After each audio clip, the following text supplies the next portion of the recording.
Hello, Pilipinas, Luzon, Visayas, Mindanao. So ito, Luzon, sa nauna kong sinabi na si Bagyong Owen was not just an ordinary bagyo, but he is a super typhoon, super strong typhoon. So, ang update ngayon po kay Bagyong Owen is alinmang mga lugar ang pwedeng maapektuhan ng Bagyong Owen, entire Luzon effective ng maaapektuhan ng bagyo on starting Saturday night to Tuesday morning. So,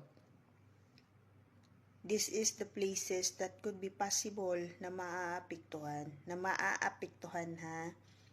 Luzon, Cagayan, Isabela, Aurora, Nueva Vizcaya, Central Luzon, Northern Luzon, Extreme Northern, Batanes area, Bicol Region, Samar, NCR, Calabarzon, at Mindoro. At ang ibang mga lugar sa Visaya, base sa forecasts, malawak po ang bagyo, so posibleng 450 to 500 km ang abot ng hangin mula sa sentro ng bagyo or 1,000 km radius dulo-dulo.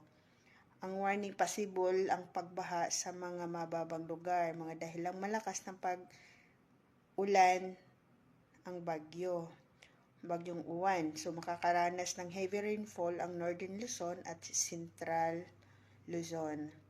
But because, so entire Luzon po ang maaapektuhan. Pero may pinangalanan po ng mga most affected area. So, Visayas, hindi po kayo safe dahil naaabot pa din po kayo ng hangin. Though ang mata ng bagyo ay babagsak po, tatama sa Luzon. Pero apektado pa din po ang Visayas na malapit lang sa, so it is Est and Silangan at Kanluran, no? Ang maaapektuhan.